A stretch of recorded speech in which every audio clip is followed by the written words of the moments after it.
Hi అందరికీ నమస్కారం. English భాషలో కొన్ని పదాలు భలే గమ్మత్తుగా ఉంటాయి. వినడానికేమో అచ్చం ఒకేలా ఉంటాయి, కాని వాటి అర్థాలు చూస్తే పూర్తి వేరుగా ఉంటాయి. ఈ చిన్న తేడా వల్ల అప్పుడప్పుడు ఎంత కన్ఫ్యూజన్ వస్తుందో కదా. సో ఈరోజు మనం సరిగ్గా అలాంటి పదాల గురించే మాట్లాడుకోబోతున్నాం. ఇంతకీ వాటి వెనుకున్న ఆ ట్రిక్ ఏంటో తెలుసుకుందామా? సరే, అయితే మొదలు పెడదాం. ముందుగా ఓ చిన్న పజిల్తో స్టార్ట్ చేద్దాం. ఇప్పుడు 2 వాక్యాలొస్తాయి. వాటిని కాస్త జాగ్రత్తగా గమనించండి.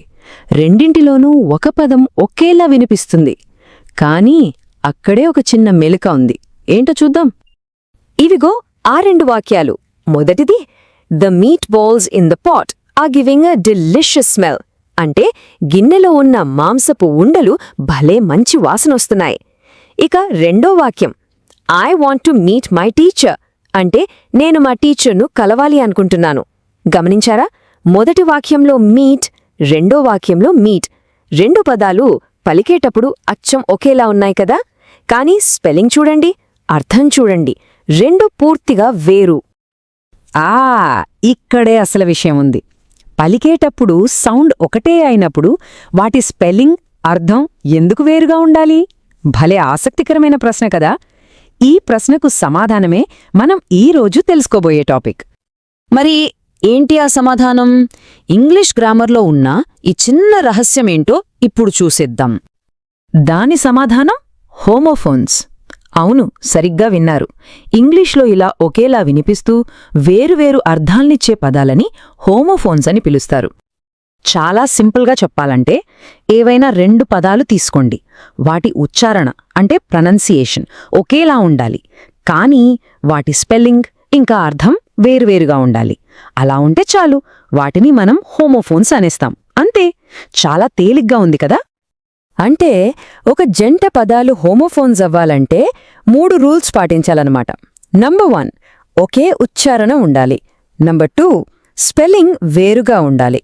ఇక నంబర్ 3, అర్థం కూడా వేరుగా ఉండాలి. ఈ 3 కరెక్ట్గా సెట్ అయితేనే అప్పుడు వాటిని హోమోఫోన్స్ అంటాం. సరే, ఇప్పుడు మరికొన్ని ఉదాహరణలు చూద్దాం. అప్పుడు ఈ కాన్సెప్ట్ ఇంకా క్లియర్గా అర్థమైపోతుంది. మనం రోజూ వాడే కొన్ని సింపుల్ పదాల్లోనే ఈ హోమోఫోన్స్ ఎలా ఉన్నాయో చూస్తే ఆశ్చర్యపోతాం. ఉదాహరణకు ఈ జంట పదాలు చూడండి. Here by here, bread by bread, week by week. వినడానికి అన్నీ ఒకేలా ఉన్నాయి కదా. పదండి, ఒక్కో జంట కదేంటో కాస్త వివరంగా చూద్దాం. ఓకే, ఇక్కడ టేబుల్లో చూద్దాం. మొదటిది హియర్ అంటే ఇక్కడ, కానీ HEAR హియర్ అంటే వినడం. చూసారా, సౌండ్ ఒక్కటే.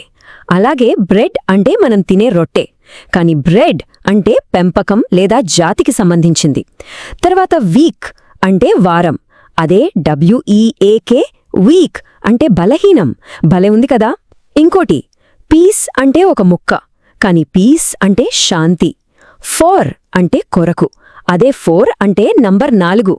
ఇక చివరిగా రైట్ అంటే సరైనది లేదా కుడి, కాని రైట్ అంటే రాయడం. చూసారా, పలకడం ఒక్కటే అయినా అర్థాలు ఎన్ని రకాలుగా మారిపోతున్నాయో. ఓకే, ఇదంతా బాగానే ఉంది, కానీ అసలు ఈ హోమోఫోన్స్ గురించి తెలుసుకోవడమంతా అవసరమా? జస్ట్ గ్రామర్ కోసమేనా అని అనిపించొచ్చు, కాని అస్సలు కాదు. ఎందుకంటే మనం ముఖ్యంగా రాసేటప్పుడు సరైన పదం వాడకపోతే అర్థం మొత్తం మారిపోతుంది. ఫర్ ఎగ్జాంపుల్, నాకు కేక్ ముక్క కావాలి అని చెప్పడానికి I want a piece of cake అని రాయాలి. అలా కాకుండా పొరపాటున I want piece of cake అని రాశామనుకోండి, దాని అర్థమేమవుతుంది? నాకు కేక్ శాంతి కావాలి అన్నట్టుంటుంది. భలే నవ్వొస్తుంది కదా. అందుకే మనం చెప్పాలనుకున్నది కరెక్ట్గా స్పష్టంగా చెప్పాలంటే ఈ హోమోఫోన్స్ మీద మంచి అవగాహన ఉండటం చాలా చాలా ముఖ్యం. సరే, ఇక ముగించే ముందు అందరం కలిసి ఆలోచించడానికి ఓ చిన్న ప్రశ్న. ఈరోజు మనం కొన్ని హోమోఫోన్స్ గురించి తెలుసుకున్నాం కదా. ఇవి కాకుండా ఇలాంటివే ఇంకా ఏమైనా హోమోఫోన్స్ మనకు తెలుసా? కాస్త ఆలోచించి చూడండి, చాలా దొరుకుతాయి. ఎందుకంటే భాష అనేది ఒక పెద్ద సముద్రం లాంటిది. మనం నేర్చుకున్నది అందులో ఒక చిన్న చుక్క మాత్రమే. మరో మంచి టాపిక్తో మళ్ళీ కలుద్దాం. ధన్యవాదాలు. ఈ వీడియో మీకు నచ్చినట్లయితే లైక్ చేయండి, షేర్ చేయండి, కామెంట్ చేయండి. అలాగే మన ఛానల్ని సబ్స్క్రైబ్ చేయండి. Thanks for watching.